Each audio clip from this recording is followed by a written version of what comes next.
Hey guys, this is the first installment of a little side project I have planned to do every now and again, in which I'm going to try and review every Nicolas Cage movie in order they were released. That's not an easy task because he's made so many movies and he puts out like 10 movies a year. But I'm going to give it a try. The reason I'm doing this is because Nicolas Cage is one of the most fascinating actors ever. I've always just had a soft spot for the guy. No matter how bad the movie is, he's just always fun to watch no matter what. And at the very least you can often rely on him to make a movie interesting. Nowadays he's kind of considered a laughingstock.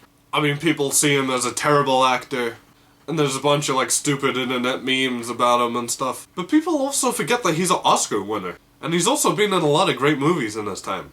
So in this project, hopefully I'll find some hidden gems, some great movies, and inevitably some really bad ones too. So first up is the 1981 television pilot Best of Times. This is a pilot to a TV show that wasn't picked up as a series, and it marks Nicolas Cage's first on-screen performance. He's actually even credited as Nicolas Coppola instead of Cage. I usually try and sum up the premise of the movie or show or something, but there's really not much of a storyline to the Best of Times. It's pretty much just a bunch of sketches that loosely connect together involving a bunch of teenagers doing their daily routine. The main character is played by a very young Crispin Glover, who's most famous for playing Marty McFly's dad in Back to the Future, so it was kinda cool to see him in this. The biggest problem with this is that the jokes really don't land whatsoever. I mean, half of the time you can see the punchlines coming a mile away, and the other time they're just like flat out terrible jokes. Like there's one part where these two guys are saying, oh, the whole world should be about peace and love, and then they start playing pinball and they start shouting, and they go, yeah, peace and love. Like what is that? As for Nicolas Cage, his parts are kind of enjoyable. Most of his scenes involve him talking to some nerdy guy and teaching him how to pick up women and stuff like that. And those scenes are really just like a one-note joke that go on for way too long. There's also a lot of like song and dance routines in this, which are all really, really bad. But they're also kind of worth it for Nicolas Cage's parts in it. Like during the dance routines, your eye is naturally drawn to whatever Nicolas Cage is doing. It's like, forget all those people, what, like, oh, look at him dancing, you know? There's one part where all the kids are in a shop and they're like making a bunch of noise for some reason. They're like trying to make music with all the stuff in the shop. Like one of them's like blowing on a bottle, like the other's like hitting on a can to like play the drums or something. But then it just randomly cuts to Nicolas Cage and I couldn't tell you what he's doing. He has this thing in his hand that he's like clicking, but his facial expression is just hilarious. He's going... Even though Nicolas Cage is just a side character in this, he's actually given like a 2-minute long monologue to the camera.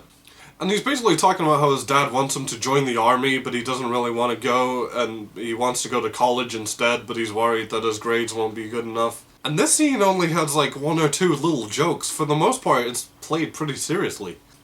It's actually pretty jarring in terms of tone, considering that almost the rest of this pilot is full of like people joking and singing and dancing. And here's Nicolas Cage like pouring out his heart. I also need to mention that this pilot is 48 minutes long. And that's way too long for what it is. I mean, it's just a pilot, so maybe if it was picked up, they would have been asked to like trim it down so they, you know, just crammed all the material they had.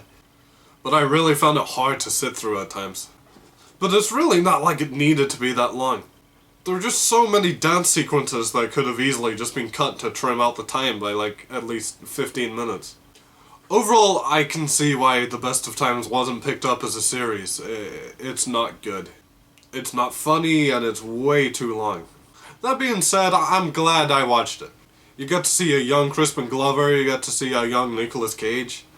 Cage's scenes in particular are pretty entertaining just for the novelty of them.